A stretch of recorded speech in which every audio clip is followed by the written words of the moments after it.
Hello. Here we go. We start with a new chapter that is called as your biosensors. We'll be basically functioning on मतलब हम लोग अभी आज ये पढ़ेंगे बायोसेंसर्स के बारे में पढ़ने वाले हैं biosensor that is working in application of biosensors. तो इंट्रोडक्शन पहले कर लेते कि एग्जैक्टली बायोसेंसर होता क्या है। तो बायोसेंसर का मतलब ये होता है कि it is an independently integrated receptor transducer device which is capable of providing selective quantitative or semi-quantitative analytical information using a biological recognition element। तो ये एक इंटीग्रेटेड रिसेप्टर ट्रांसड्यूसर डिवाइस है बेसिकली, जो मतलब हमें वो एक सिलेक्टिव क्वांटिटेटिव या फिर सेमी क्वांटिटेटिव एनालिटिकल इन्फॉर्मेशन दे देता है। और ये बेसिकली यूज़ करता है एक बायोलॉजिकल रिकग्निशन एलिमेंट को। अब आपको डेफिनेशन सुन के तो बेसिकली समझ में नहीं आ रहा होगा, बट आपको एक ओवरव्यू दे देता हूँ कि जब हम आगे पढ़ेंगे इसके बारे में कि एग्जैक्टली इसका फंक्शनिंग कैसे होती है, इसकी वर्किंग क्या होती है, इसका करने का क्या रूट है, वो देखते हैं हम लोग फट से।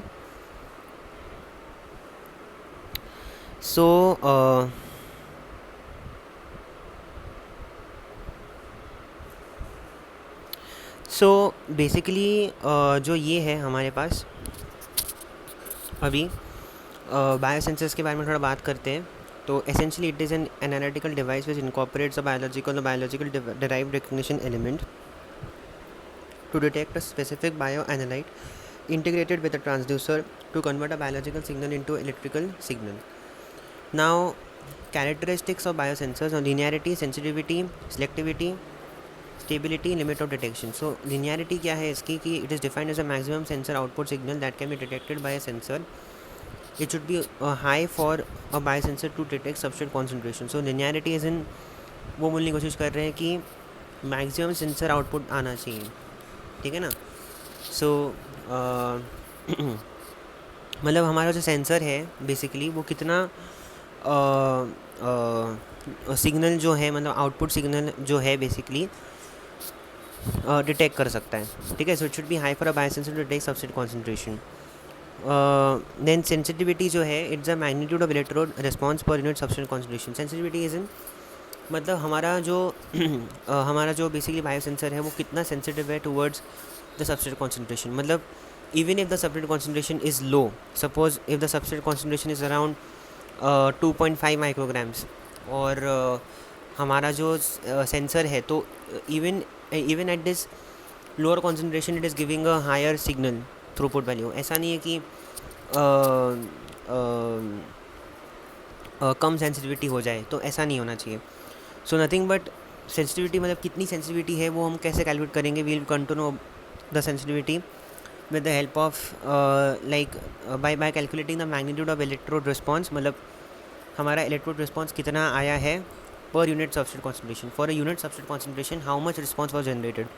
सो from that we'll come to know कि एक छोटे से छोटे सबस्ट्रेट कॉन्सेंट्रेशन के लिए भी हमारे पास हमारा कितना मैग्नीट्यूड है, फिर कितना सिग्नल जनरेट हुआ। तो जितना ज़्यादा this value, if this is high it is good, more the sensitivity more it will be able to detect lower signals, right. Lower signals नहीं, more it will be able to detect lower substrate concentrations.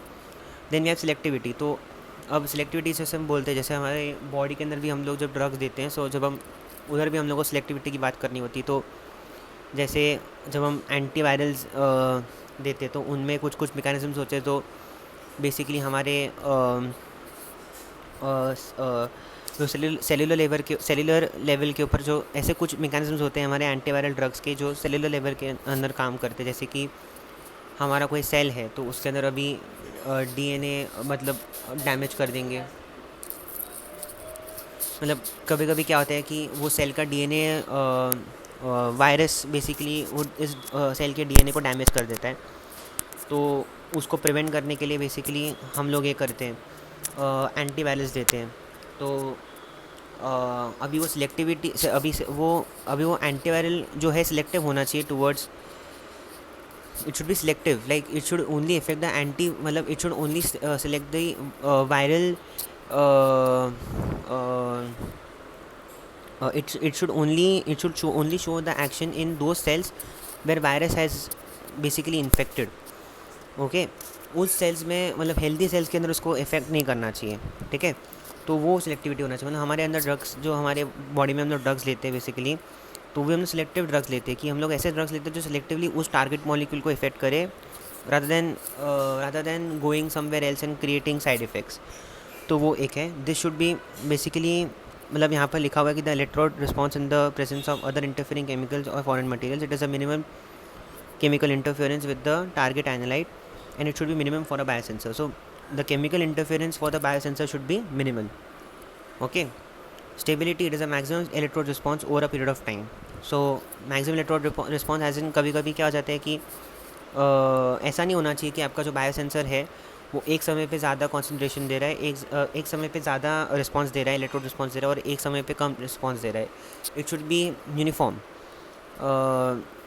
जैसे कि अगर आप सोचेंगे कि simple, अभी इसका simple example ये हो सकता है कि जब हम लोग वेइंग मशीन जब लेते हैं, तो वेइंग मशीन का जो कांटा होता है हमारा वेइंग मशीन का, वो हमेशा ज़ीरो पे होता है। तो that tells us a stability. अभी कभी कभी क्या आ जाता है कि वी नीड टू, समटाइम्स वो कांटा जो होता है वो ज़ीरो पे नहीं होता, it is sometimes behind zero, sometimes ahead of zero, तब हमको उसको कैलिब्रेट करना पड़ता है। तो मतलब हमारा मशीन जो है वो स्टेबल नहीं है, इट इज़ नॉट शोइंग, मतलब वो हमारा जो कांटा है वो ज़ीरो पे नहीं रह रहा है, मतलब स्टेबल नहीं है। तो ऐसा सेम जो है हमारे बायोसेंसर में भी ऐसे ही होता है कि मतलब हर टाइम उसे जो है रिस्पॉन्स यूनिफॉर्म दिखाना है। ऐसा नहीं कि एक बार उसने उस सेम कॉन्सेंट्रेशन के लिए अच्छा रिस्पॉन्स दिखाया, but after some period of time वो उस सेम कॉन्सेंट्रेशन के लिए उसने कम रिस्पॉन्स दिखाया। तो वो एक है। Limit of detection, the lowest quantity of substance that can be determined from the absence of that substance, it can be calculated from the mean of the blank and it's standard deviation. Okay. तो I can understand कि linearity वाला जो है, because ये भी मुझे भी थोड़ा सा प्रॉब्लम हो रही है समझने में, और लिमिट ऑफ डिटेक्शन बिकॉज ये थोड़ा सा मेरे को समझा नहीं है, बट येस एक ऊपर से ओवरऑल आइडिया मिल जाता है कि this are the characteristics of biosensors. Then second जब हम चालू करते हैं वो एक ये है, सॉरी थोड़ा सा प्रॉब्लम होगा आपको, यू कैन लाइक थोड़ा सा आप अपना फ़ोन उल्टा रख सकते हो please. Different components and biosensors, तो ये सब हमारे डिफरेंट कंपोनेंट्स है। तो सबसे पहला कंपोनेंट जो होता है वो एनालाइट है। तो analyte is nothing but a substance that needs detection, for instance glucose is an analyte in a biosensor design to detect glucose. So of course, if there is no analyte, then how will the bio sensor work? मतलब response किस basis पे देगा वो, अगर analyte ही नहीं है तो। Then we have a bioreceptor, a molecule that specifically recognizes the analyte is known as a bioreceptor. Enzyme, cells, मतलब हाँ ऑफ कोर्स। सो एनालाइट को रिसीव करने के लिए, एनालाइट को रिकॉग्नाइज करने के लिए हम लोग को एक रिसेप्टर की ज़रूरत पड़ेगी। So that receptor in this case can be an enzyme, it can be a cell, it can be a aptamer. अभी एप्टमर का मतलब ये होता है कि it's nothing but a single standard DNA और an RNA molecule, that's it. और हम उसे एप्टमर इसलिए बोलते हैं क्योंकि जो सिंगल स्टैंडर्ड डीएनए और आरएनए मॉलिक्यूल्स होते हैं उनके पास एक प्रॉपर्टी होती है कि वो हेलिक्स स्ट्रक्चर में या फिर किधर भी फिट बैठ जाते हैं, किसी भी तरह से अपनी स्ट्रक्चर को वो इन चेंज कर सकते हैं, तो इसलिए हम उसको एप्टमर बोलते हैं ऐसे मॉलिक्यूल्स को। Then we have DNA also, and then we have antibodies also. अभी एंटीबॉडीज़ भी तो जाके हमारे एंटीजन को जाके एंटीजन के रिसेप्टर पे जाके बैठ जाते हैं, if you remember. Then DNA के पास भी डीएनए भी कुछ कुछ मॉलिक्यूल्स को रिसीव कर सकता है। Then there are enzymes of course enzymes have to act as a receptor for molecules, because अगर वो एंजाइम के ऊपर रिसेप्टर होगा ही नहीं तो it will not be able to catalyse reactions. Then cell के ऊपर तो ऑफकोर्स यार रिसेप्टर्स होते ही हैं। The process of signal generation in the form of light, heat, pH change or mass change upon interaction of the bioreceptor with the analyte is termed as biorecognition. So when the analyte basically comes in contact with the bioreceptor, it basically generates heat, or it will generate pH change, or it will generate a mass change basically. तो जब ऐसे changes हम लोग को देखने मिले, जब ऐसे रिस्पॉन्सेज हमको देखने को मिले, so this responses will be nothing but termed as biorecognition. Now transducer का सिर्फ इतना काम होगा कि this will convert this biological response, जो हम लोग को ये हीट या पीएच चेंज है, इस रिस्पॉन्स को वो सिग्नल में कन्वर्ट कर देगा, मतलब one form of energy into other form of energy. इसमें लिखा होता है transducer is an element that converts one form of energy into another form of energy. In a biosensor, the role of a transducer is to convert a biorecognition event into a measurable signal. Biorecognition event in this case can be heat, pH change, mass change. This is the bio recognition event. तो इस bio recognition event को वो convert कर सकते हैं into measurable signal. The process of energy conversion is known as signalization. Most transducers produce either optical और electrical signals that are usually proportional to the amount of analyte bioreceptor interaction.